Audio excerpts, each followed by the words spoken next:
تو کہتے ہیں ایک شخص آتا تھا مجلس میں، مولا حسین کی مجلس ہو رہی ہے، یہ صرف چائے پینے کے لیے مجلس میں آتا تھا۔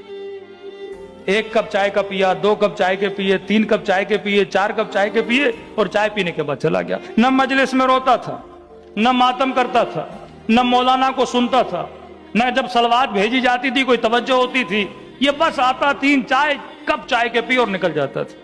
شیخ عبداللہ کہتے ہیں کہ یہ عادت مجھے اس کی بڑی بری لگتی تھی۔ کہتے ہیں ہم صدام کے آنے کے بعد ایران چلے گئے، 1.5 سال کے بعد میں نے اس مومن کو قم کی مجلس میں دیکھا،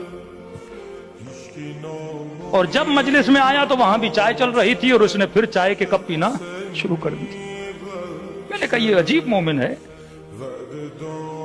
کہ نہ مجلس صحیح سے سنتا ہے، نہ کوئی نعرہ مارتا ہے، نہ کوئی صلوات بھیجتا ہے، نہ کوئی ماتم کرتا ہے، چائے پہ چائے پی رہا ہے۔ کہہ رہا دل میں میرے اس مومن کے لیے خیال اچھا نہیں تھا کہ یہ کیسا مومن ہے۔ شیخ عبداللہ کہتے ہیں 1.5 سال کے بعد یہ مر گیا۔ اس کی وفات کے 1 سال کے بعد اللہ نے اس مومن کی مجھے برزخ دکھائی۔ ہر کسی کی برزخ نہیں دکھائی جاتی، کیونکہ اس مومن کا خیال میرے دل میں برا تھا، اور تاکہ میں لوگوں کو بتاؤں کسی مومن کے لیے ایسا نہ سوچا کرو۔ اب عالم برزخ میں کیا دیکھتا ہوں کہ برزخ کے باغوں میں سے ایک باغ میں یہ بوڑھا بیٹھا ہے، اور میں تعجب سے پوچھتا ہوں کہ جناب تم نے ایسا کون سا کارنامہ انجام دیا؟ نہ روتے تھے، نہ ماتم صحیح سے کرتے تھے، نہ مجلس میں صحیح سے بیٹھتے تھے، صرف چائے پی کے چلے جاتے تھے، یہ جگہ تمہیں کس نے دی؟ کہا شیخ عبداللہ یہ جگہ مجھے حسین نے دی ہے۔ کہ جیسے روح پرواز کی عالم برزخ میں امام حسین مجھے لے کر آئے، کہ اس باغ میں رہو تا قیامت، جب قیامت ہوگی تمہیں اور اچھی جگہ ہم دیں گے۔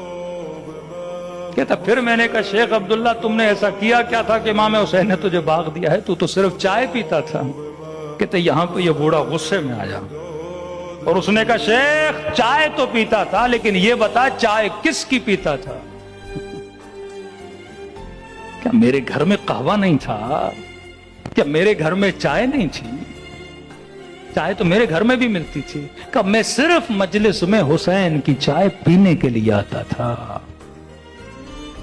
جو اس نیت سے بھی مجلس امام حسین میں آئے کہ میں تھوڑا نیاز کھا کے آ جاؤں، فرماتے امام حسین اس کا بھی اجر ضائع نہیں کرتے۔ اب تصور کرو جو حسین کا ماتم کرے، جو حسین پہ گریہ کرے، جو حسین پہ جان قربان کرے، اس کا اجر امام حسین کیسے ضائع کر سکتے ہیں؟ صلوات پڑھے محمد وعلیہ